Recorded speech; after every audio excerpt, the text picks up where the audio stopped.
ప్రభువు పేరట మీ అందరికీ శుభాభివందనములు. ఈరోజు మన అనుదిన వాక్య ధ్యానమైన ఎడారిలో సెలయేళ్లలోని వాక్యము. ఆయన యందు మమ్మును ఎల్లప్పుడూ విజయోత్సవముతో ఊరేగించుచున్న దేవునికి స్తోత్రము. కొరింథీయులకు రాసిన 2వ పత్రిక 2వ అధ్యాయము 14వ వచనము.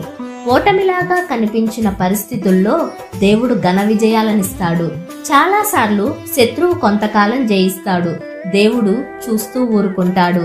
కానీ మధ్యలో కలిగించుకొని శత్రువు ప్రయత్నాలను పాడు చేసి అతనికి అందుబాటులో ఉన్న విజయాన్ని లాగేసుకుంటాడు.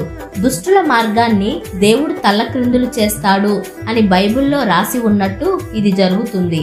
ఆ తర్వాత మనకి దొరికే ఘన విజయం అంతకు ముందు శత్రువుది పైచేయిగా ఉండకపోయినట్టయితే అంత ఘనంగా కనిపించేది కాదు.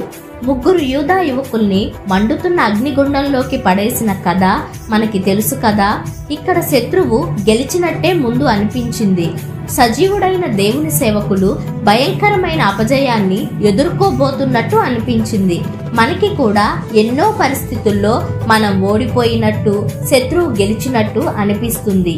ఆ యూదులను మంటల్లోకి విసిరేసిన పగవాళ్లు ఆనందంగా తొంగి చూస్తున్నారు, ఆ యువకులు అగ్నికి ఆహుతైపోతారని. అయితే వాళ్ళు అగ్నిగుండంలో హాయిగా పచార్లు చేస్తూ ఉండడం చూసి నివ్వెరబోయారు. నెబుకద్నెజరు వాళ్ళని అగ్నిలో నుంచి బయటికి రమ్మని పిలిచాడు. వాళ్ళ తల వెంట్రుకలైనా కాలలేదు, వాళ్ళ బట్టలకి అగ్ని వాసనైనా అంటలేదు. ఎందుకంటే ఈ విధమైన ఆశ్చర్యకరమైన రక్షణనిచ్చే దేవుడు మరెవ్వరూ లేరు. అపజయంగా అనిపించినది ఉన్నట్టుండి ఘన విజయంగా మారిపోయింది. ఈ 3 యువకులు ఒకవేళ విశ్వాసాన్ని, ధైర్యాన్ని కోల్పోయి దేవుడు మమ్మల్ని ఎందుకీ అగ్నిగుండం పాలు చెయ్యబోతున్నాడు అని గోలపెట్టినట్టయితే వాళ్ళ అగ్నిగుండంలో కాలి మసైపోయే వాళ్లేమో. దేవుడికి ఏమీ మహిమ కలిగేది కాదు. ఇప్పుడు నీకేదైనా గొప్ప శోధన ఉన్నప్పుడు దాన్ని నువ్వు పరాజయంగా స్వీకరించవద్దు. విశ్వాసంతో అలానే సాగిపోతూ ఉండు. నిన్ను విజేతగా నిలబెట్టగలవాని పేరట విజయాన్ని ఆశించు. త్వరలోనే ఘన విజయం నీదవుతుంది.